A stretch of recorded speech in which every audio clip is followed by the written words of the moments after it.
안녕하십니까. 초등교육과정을 강의하는 위재권입니다. 오늘 이 시간에는 2023학년도 대비해서 초등교육과정을 어떻게 공부해야 되는가 또는 수험생들이 궁금해하는 내용을 바탕으로 오리엔테이션을 시작하겠습니다.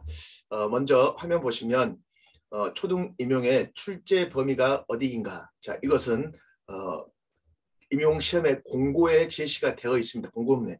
출제 범위는 선생님들 초등교육과정 전 영역이라고 선생님들 제시가 되어 있죠.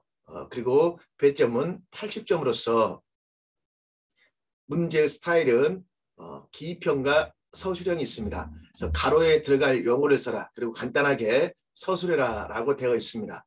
자, 근데 교육과정이 이제 2015 개정 교육과정을 공부하는데 사회과는 2018년도에 약간 수정이 됐습니다. 그래서 사회과를 제외한 교육과정은 2015 9월 23일에 제시된 교육과정을 공부하고 사회과는 2018년도에 개정된 교육과정을 공부하는 겁니다. 자, 그랬을 때 그러면 여기에서 초등교육과정의 전 영역이라고 되어 있는데 이게 무슨 말인가라는 게 선생님도 궁금할 수도 있겠죠. 여기 보시면 제가 초등교육과정의 전 영역이 무엇인가, 이것은 실제 출제자들이 제시해 놓은 채점 기준표를 보면 알 수 있습니다. 이게 이제 실제 출제 근거 및 채점 기준표를 제시한 건데요. 여기 보시면 선생님들 출제 근거라고 선생님 되어 있죠. 초등학교 교육과정 국어. 그래서 초등학교 교육과정 국어라는 것은 국어과 2015 개정 국어과 교육과정을 말하고 교사용 지도서라고 선생님 제시가 되어 있습니까? 여기도 보시면 또 지금 미술과 교육과정, 그 다음에 교사용 지도서라고 되어 있죠. 그럼 우리가 이제 공부해야 될 교육과정의 전 영역이라는 것은 일반적으로 개정 교육과정과 교사용 지도서를 말합니다. 자, 그리고 또 그럼 이제 그걸 바탕으로 선생님들 문제가 출제하면 출제자가 뭘 제시하냐면 모범답안을 이렇게 제시합니다. 모범답안을 선생님 제시하는데 여기 보면 아주 중요한 말 나와요. 답을 쓸 때. 미술품을 존중하는 태도, 존중, 자, 밑줄 친 내용을 제시한 경우 정답으로 인정해라. 대부분 선생님들 이런 식의 채점이 많이 이루어지고 있습니다. 한 문항당 채점은 3명이 하고 그럼 이제 선생님들 한 문항이 3사람이 채점을 한다 그랬죠. 그래서 그 3사람이 채점한 걸 바탕으로 이제 점수가 주어지고 있습니다. 자, 그러면 출제 범위라는 것은 개정 교육과정, 교사용 지도서. 자, 근데 선생님 교사용 지도서는 우리가 보통 실습 나가보면 선생님들 어떻게 나눌 수 있습니까? 교사용 지도서는 그렇죠. 우리가 보통 총론이 있고 뭐가 있습니까? 강론이 있죠. 그래서 총론, 강론으로 제시해 볼 수 있고, 이 교사용 지도서 내용에는 선생님들 각 교과에 뭐가 제시되어 있습니까? 그렇죠. 교육론이 제시가 되어 있습니다. 각 교과에 뭐가 제시되어 있다? 교육론. 그래서 초등교육과정을 쓰면 출제 범위는 이렇게 생각할 수도 있겠죠. 2015 개정교육과정, 그 다음에 교사용 지도서, 그 다음에 교과 교육론을 생각해 볼 수 있습니다. 그럼 여기서 이제 가장 우리가 고민할 게 뭐냐면 교사용 지도서 부분이 가장 고민이 되는 겁니다. 그럼 이제 교사용 지도서와 관련지어 자 2022와 2023학년도 대비 시험에서 가장 큰 차이가 검정 지도서의 차이가 있습니다. 즉 무슨 말이냐면 1, 2학년군은 다 선생님들 국정입니다. 자, 그리고 이제 3, 4학년이 올해 임용고사를 보는 선생님들에게는 다 국정이었지만 자, 내년 2022학년도에 공부를 시작해서 2023학년도 대비 임용을 준비한 선생님들에게는 3, 4학년 사회수학 과학이 검정으로 선생님들 바뀌었습니다. 이 부분이 가장 큰 차이예요. 그래서 사회수학 과학이 공부해야 될 부분이 굉장히 많아지는 겁니다.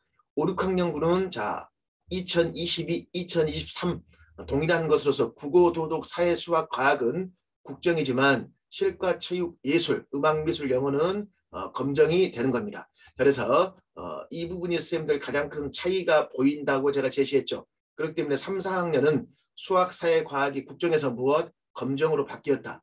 그렇기 때문에 공부해야 될 분량이 굉장히 많이 늘어났습니다. 이게 큰 부담이 되는 것들입니다. 자, 그 다음 이 페이지.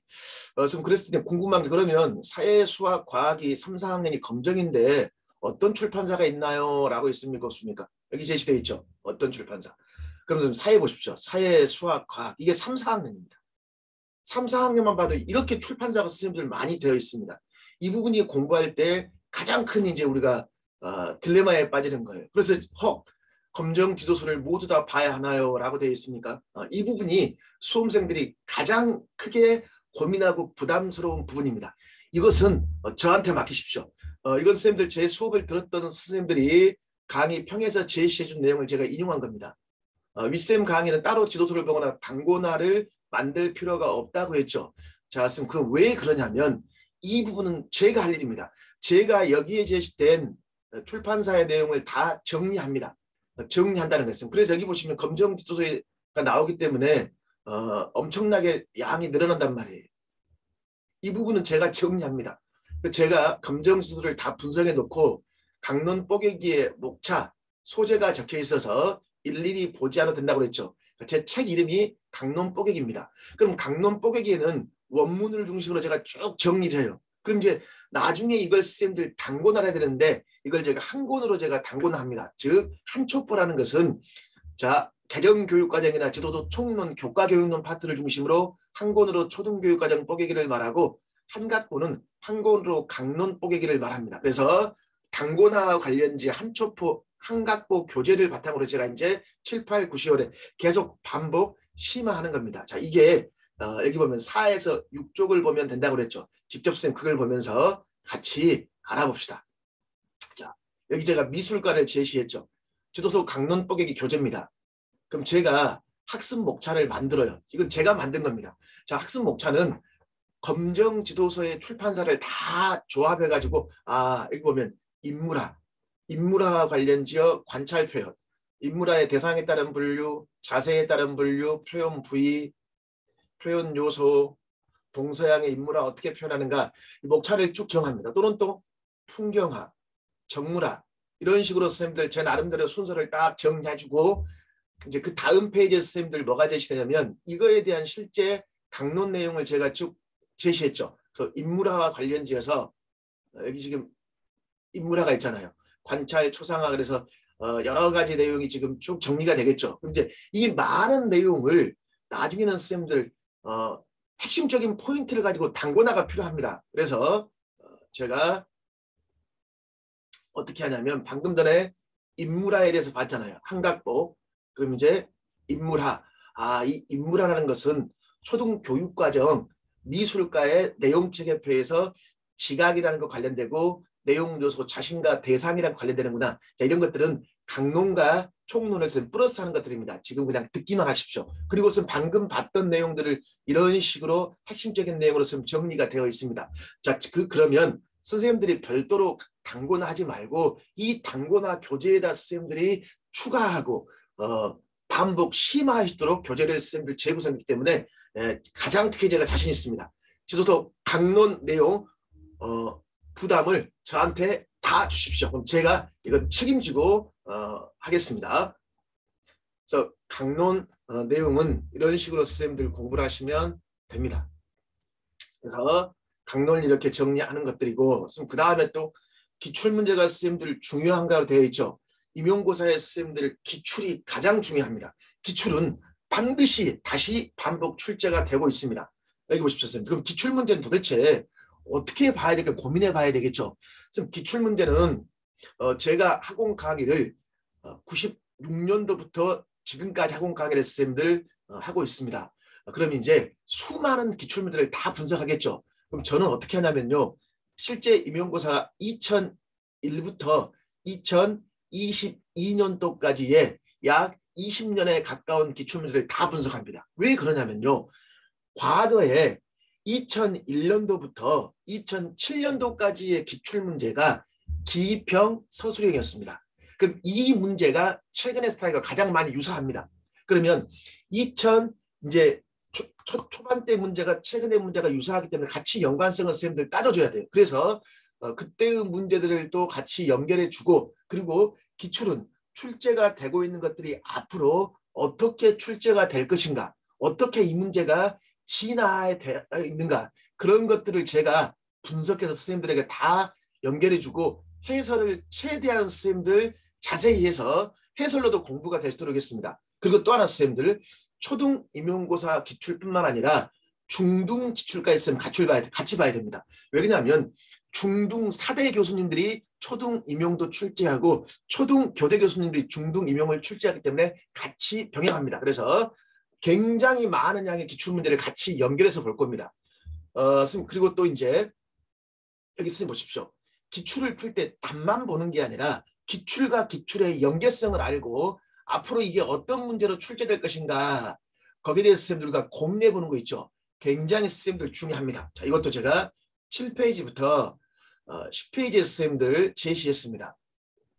자, 보겠습니다. 이게 기출법액의 교재인데요. 예를 들면 2015학년 A8번 문제가 선생님 이 문제입니다. 자, 이 문제를 제가 선생님들 이제 분석하겠죠. 자, 이 문제를 이제 분석해서 여기 보면 선생님들 지금 예시 2에 뭐가 있습니까? 강우량, 영역, 열대, 우림, 기후, 그래서 검기, 우기가 뚜렷하다 이런 말들이 쭉 나와 있죠. 자, 이런 문제가 있으면 자, 제가 어떻게 하냐면 이 문제를 이런 식으로 기출 교재 제 나름대로 선생님들 분석을 하고 출제 포인트가 뭐냐인가 이렇게 분석합니다. 그리고 이제 한 걸음 더 하고 있죠.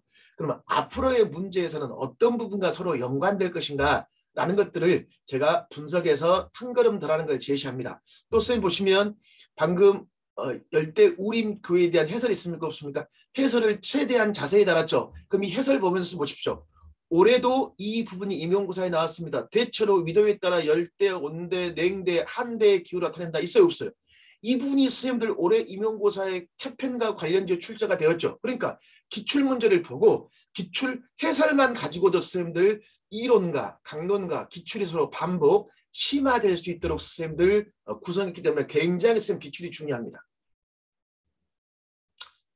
또는 또 선생님들 기출문제 보십시오. 여기 보시면 과거의 기출 2014년도 A4번 문제라고 선생님 되어 있죠. 그럼 이 기출문제와 선생님들 관련 지었을 때 봅시다. 여기 보시면 또 여기 봐. 역사를 실감나게 들을 흥미를 높여라 라고 되어 있잖아요. 선생님들. 그 다음에 왕공 가항과 같은 정조의 다른 의도. 그러니까 정조가 어떤 의도가 있는가를 선생님들 알아보자 그 말이야. 그랬을 때 봐봐 선생님들. 니은에 대한 지도 방안.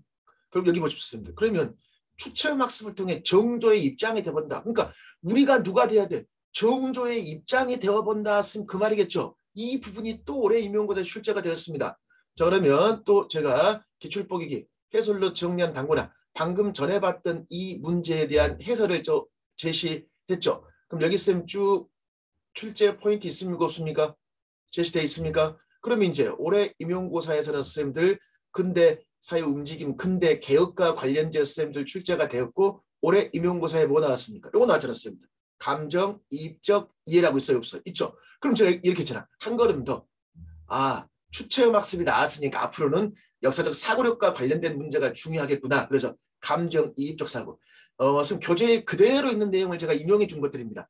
이런 식으로 선생님들 제 나름대로 출제 포인트를 잡고 해설을 붙이고 한 걸음 더를 제시해서 앞으로 문제를 예측해 볼 수 있도록 선생님들 기출 뽀개기를 제시했습니다. 그래서 기출 뽀개기는 1월 달부터 시험 볼 때까지 계속 반복해서 선생님들 저와 같이 공부할 것입니다. 자, 이렇기 때문에 기출이 굉장히 뭐한다? 중요하다는 것을 느낄 수 있습니다. 자, 그 다음 또 뭘 보냐면 선생님들 월별 학습 내용이 무엇인가라고 되어 있습니까? 주로 쓰면 월별. 그러니까 1, 2월은 선생님들 우리가 보통 기본 이론이라고 합니다. 그래서 초등교육과정, 지도서 총론, 강론, 교과경론 중에서 2015 개정초등교육과정, 2015 지도서 총론, 교과경론을 공부하는데 2022 개정교육과정이 내년에 발표가 됩니다. 그럼 2022 개정이 실제로 이제 내년 발표가 되는데 자 이걸 봤을 때 이제 2022와 관련된 그러니까 이거였어요.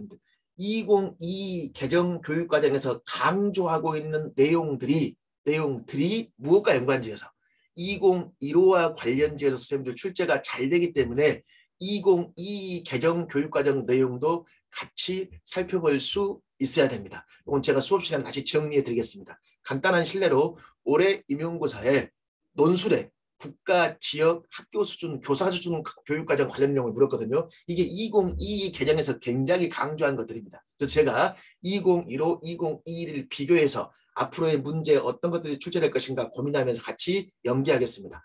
자, 그 다음에 3, 6월은 이제 이론에서 했던 걸 바탕으로 국검정, 지도서 강론을 선생님들 공부합니다. 자, 근데 계속 기출은 선생님들 연간 진짜를 죠. 그래서 1, 2월에는 이론을 공부하면 이론 기출 동일한 기출을 주고 이론 즉 교육과정 지도도 총론 교과교육 관련 문제를 풀어보고 3, 6월에는 또 똑같은 기출 문제 강론 내용을 풀어보는 것들입니다. 그리고 선생님들 뭐냐면 강론을 공부할 때 형성평가 성격으로 문제 뽀개기의 과목별 내용을 같이 병행할 것입니다.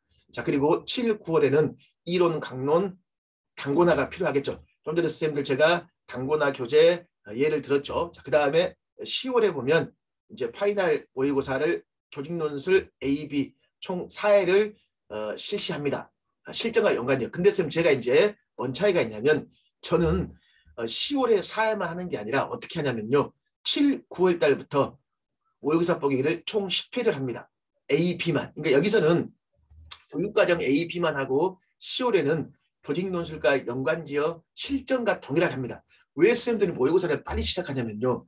선생님들이 공부를 하시면서 문제에 대한 실전 적응력이 필요한데 4회 가지고는 선생님들 부족합니다. 그래서 7, 9월에 10회를 합니다. 10회. 그리고 10월에 4회에서 계속 선생님들 문제와 이론 강론을 반복 심화하는 나선형으로 전개하겠습니다.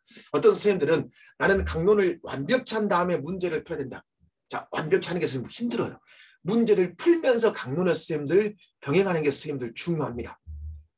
그랬을 때 이제 우리가 고민할 때 그러면 이 1, 2, 3, 6월 이론과 강론을 어떻게 접목하는가가 선생님들 중요합니다. 되게 선생님들이 1, 2월 강의와 3, 6월을 연결하지 못하고 그냥 별개로 암기해 버리는 경우가 있는데 가장 지양해야 될 공법입니다.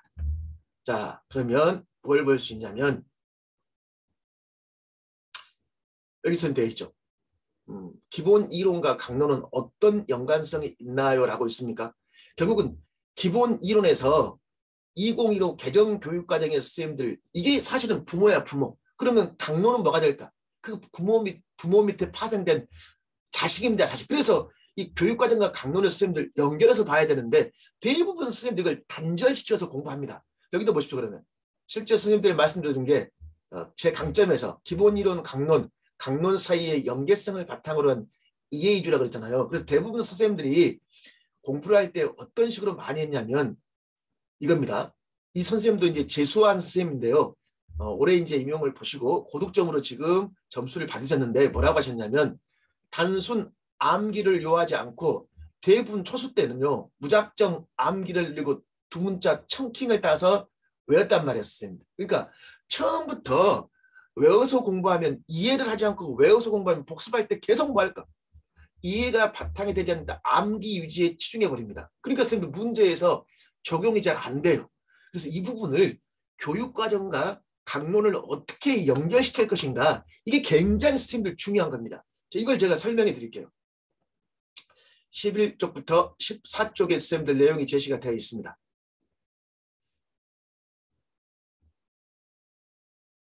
자, 11회 쌤 보시면요. 자, 이게 쌤들 교육 과정에 제시된 성취 기준입니다. 이게. 그럼 이제 이론 시간에 1, 2월 쌤들 이론 공부할 때 이론 시간에 이 성취 기준을 쌤들 우리가 공부하겠죠. 근데 이 성취 기준을 이론 시간에서 공부를 합니다. 자, 그럼 이제 여기에 제시된 강론은 없어요. 그럼 성취 기준에 이론을 쓴 공부할 때 자, 이 설명도 없고 그냥 요것만 딸랑 스님들 교육과정이 있으면 처음부터 친구들하고 무조건 이걸 외웁니다. 자원의 희소성, 생산, 소비, 그리고 해설 보면 뭐 선택, 희소성 무조건 이 말만 스님들 외우면서 여기 뭐 선택의 문제 물론 스님들 이것도 필요하겠죠. 아, 필요한 것의 생산과 교환에서는 희소성과 그 다음에 선택과 시장, 생산, 소비란 말이 교육과정에서 강조하고 있구나. 자, 그러면 공부를 할 때 예를 들면 이제 자원의 희소성, 선택, 시장, 생산, 소비 이게 핵심화가 될 거 아니에요, 선생님. 그럼 이제 공부를 이 생각했대. 무조건 여기에 대한 핵심화를 암기할 게 아니라 요걸 1, 2월 달에는 이제 공부한단 말이에요, 선생님들. 1, 2월에 이걸 공부를 하면 이게 어떻게 이 부분이 지도서 강론과 연계되고 어떻게 앞으로 공부를 해나가야 될 것인가 고민을 해봐야 되는데 무조건 이걸 암기하고 선생님들 끝나버립니다. 그럼 이거야 선생님들. 이것을 지도서 강론하고 서로 접목을 시켜보는 예를 제가 하나 들어드리겠습니다. 자, 이제 1, 2월에 이걸 공부했으면 어떻게 하냐면 1, 2월에 이제 이걸 공부했잖아요. 1, 2월에 성취기준을 공부했으면 이 1, 2월에 한 성취기준 이 내용을 자 3, 6월에 강론과 서로 선생님들 접목을 시켜야 돼요. 이것을 1, 2월 달에 바로 접목을 하면 어려울 수 있습니다. 이건 3, 6월에 강론을 할 때 이제 접목시키는 건데 그래도 1, 2월에 성취 기준을 공부할 때 제가 하나는 이런 식으로 하나 정도는 예를 들어서 설명을 해드리겠습니다. 왜 그러냐면 이걸 설명을 듣고 공부를 해야지 성취 기준이 이런 식으로 공부한다는 자신만의 선생님들 그 느낌이란 게 있었단 말이에요. 자, 그럼 이거 이제 제가 설명해 드릴게요. 항상 성취 기준을 공부할 때에는 학습 요소가 무엇인가를 파악해야 돼요. 그럼 이 성취 기준이 있으면 교육과정 공부할 때 희소성, 선택의 문제, 시장, 생산, 소비라는 게 선생님들 중요하다는 걸 느껴야 돼요. 이렇게. 자, 그러면서 이 성취 기준에 제시된 학습 요소와 강론이 있습니까? 이것을 연결해야 돼요. 그러니까 이거 연결하는 걸 고민해봐요. 그럼 이제 성취 기준에 희소성, 선택, 시장, 생산, 소비라는 용어가 있구나. 그럼 과연 강론에 어떤 단원과 이 부분이 연결되어 있고 거기서는 무엇을 강조하고 있는가라는 것들을 생각할 수 있어야 될 거 아니었어요. 여기 봐보면 이제 필요한 것의 생산과 교환이 실제 지도서를 보니까 4학년 2학기 2단원에 필요한 것의 생산과 교환이라는 단원이 있어요. 그럼 거기에 지도서에 보면 제일 먼저 주요 개념 및 용어 해설이라고 있습니다. 그럼 강론에 주요 개념 및 용어 해설이라는 말이 나오면 이 말은 교육 과정에 제시된 어떤 것과 연관지을 수 있을까? 그러구나. 이것은 학습 요소와 관련지어서 제시된 설명이구나. 그래서 자원의 희소성, 생산, 시장, 소비. 그럼 선생님들 강론을 보면서도 성취기준을 떠나야 되겠지. 그러면서 보니까 성취기준에 선택의 문제라는 게 있네. 그럼 말씀입니다. 이게 교과서야. 교과서에 보니까 선택의 문제가 있구나 이렇게. 그리고 이제 선택할 때는 뭐 해야 돼?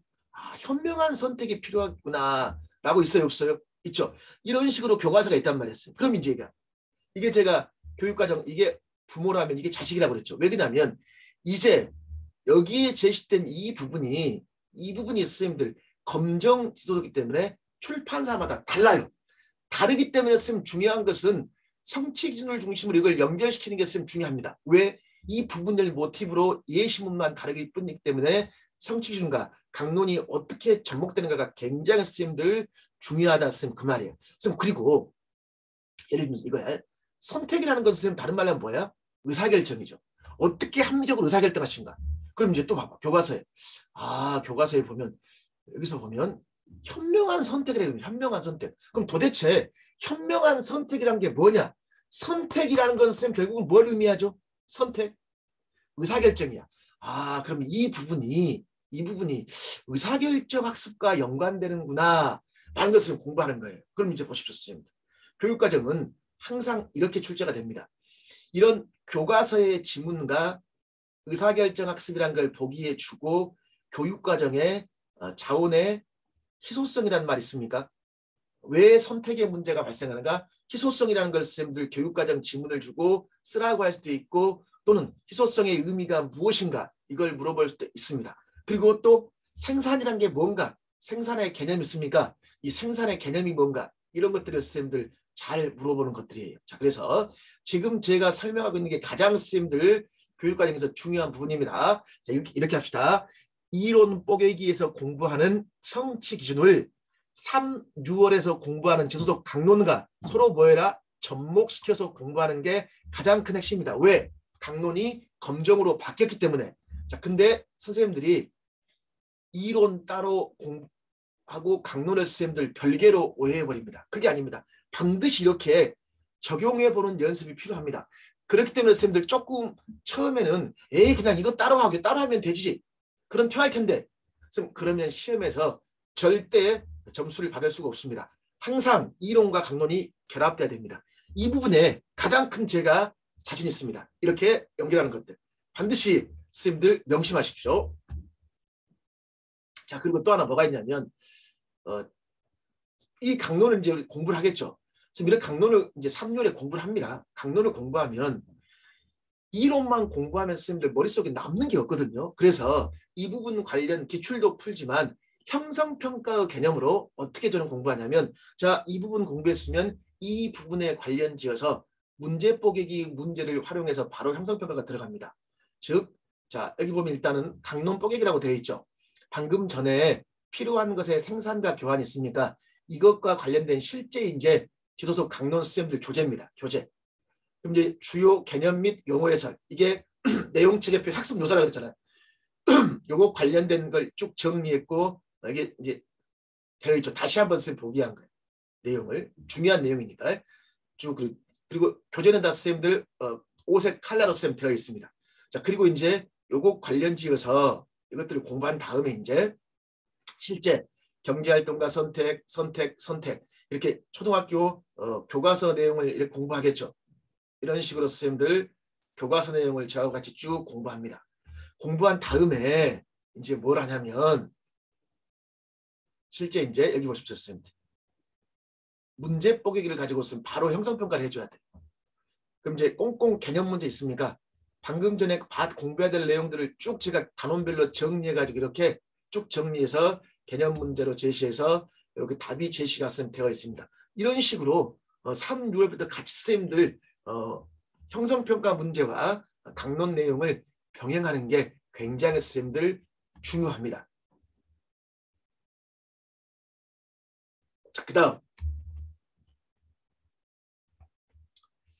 선생님들이 고민하는 거, 학원 강사의 모의고사가 도움이 되나요? 선생님 제시되어 있죠. 선생님 이 부분이 있습니다. 선생님 문제는요, 학원 강사가 내는 문제도 있고 교대별로 모의고사가 있겠죠. 근데 선생님 문제는 문제를 낸 사람이 어떤 관점에 이 문제를 제시했고 이 문제의 포인트가 뭔가를 봐야 되거든요. 단순히 문제를 많이 풀어보는 게 중요한 게 아닙니다. 그 문제를 정확히 분석해보는 게 선생님들 중요합니다. 그래서 설명과 제가 어떻게 이 문제를 만들었는가, 제 의도와 선생님들이 문제를 풀었을 때 서로 고민하고 이야기해볼 게 필요하거든요.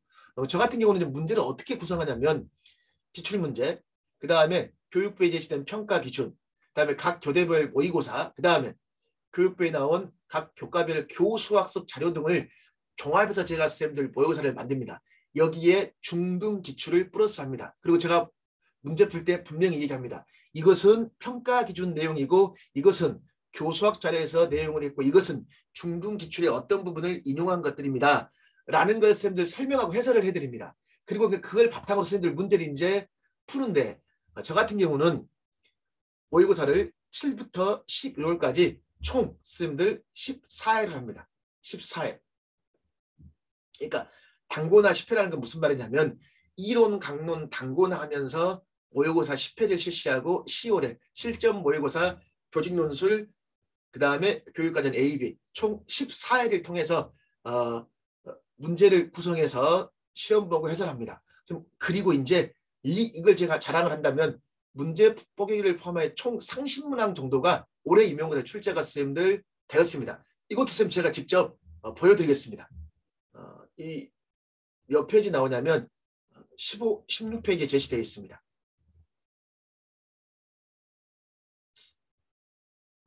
요게 올해 임용고사 지진이 발생하는 까닭이 무엇인가, 그 다음에 현무암 강화감에 어떤 특징이 있는가, 이게 실제 선생님들 임용고사 선생님들 문제입니다. 그럼 여기 보십시오. 지진 발생하는 까닭이 뭔가, 우드룩 양손으로 미는 모형 실험하고 있습니다. 자, 우드룩은 땅에, 양손으로 미는 힘은 가로, 끊어질 때 떨리는 지진. 그럼 요거 자, 이 문제 똑같습니다. 문제 뽀개기 65페이지에 그대로 나와 있어요. 여기 보십시오. 우드룩 지진 모형 발생 실험이다. 기역, 니은, 디귿. 손으로 미는 힘이 뭐냐? 선생님 100% 지금 문제 똑같죠? 선생님 그리고 또 이 문제는 선생님들 제가 단고나 모의고사 1회 있습니다. 1회에 보면 지층이 높게 솟아오르는 까닭이 뭐냐? 이건 지금 이게 같은 맥락이잖아요. 선생님들 지구 내부에 작용하는 힘이다. 자, 이런 식으로 선생님들 당고나 모의고사 문제폭이 굉장히 많이 출제가 되었습니다. 또 뭐가 있냐면요. 여기 보시면 현무암과 하강암에 어떤 특징이 있습니까? 라고 되어 있습니까? 그리고 어려운 문제. 현무암, 하강암 어떤 특징이 있습니까? 여기 보십시오. 색깔이 다른 것도 마그마나 용암의 식 속도 때문이다 라고 되어 있습니까? 이렇게 지금 말하는 애가 있단 말이야, 선생님들. 그래서 이제 모형 실험을 통해서 이걸 지도한다고 그러잖아요, 선생님들. 그렇죠? 그럼 요것과 연관돼서 보십시오. 자, 모형 실험도 있죠. 근데 여기 똑같습니다. 뭐라 그러냐면 현무암과 하강암이 서로 다른 색깔이 다른 이유가 무엇입니까? 가로 때문입니다. 라고 있어요, 없어요? 있죠? 자, 선생님 그랬을 때 여기 보십시오. 지금 2번, 3번 있습니까? 미음의 5개념 있어요? 요거 관련 5개념 왜 색깔이 다른가? 여기 선생님들 요거가 똑같은 문제 맞습니까? 선생님 그리고 모형 사용하는 이유 이게 관련지어 선생님들 이거 모형 사용할 때 유의점 있어요, 없어요? 있죠? 똑같습니다. 이게 선생님들 결국 이 부분이 당고나 모의고사 B형 지금 10회 B형 있죠? 그대로 선생님들 제시가 되어 있습니다. 이렇듯 선생님들 모의고사 문제가 이론 강론에서 접목해서 풀어보면 굉장히 많이 도움되고 그리고 14일 통해서 실전력을 배양할 수 있습니다. 이 부분은 선생님들 제가 가장 많은 모의고사를 실시하고 가장 많은 해설 그리고 적중력에서 가장 많이 높다고 과히 자신하겠습니다. 선생님 그러면 이제 오리엔테이션 강의 1강은 이걸로 마치고 제2강에서는 이론 보객이 수학이죠. 수학을 바탕으로 좀 더 구체적으로 설명해 드리겠습니다.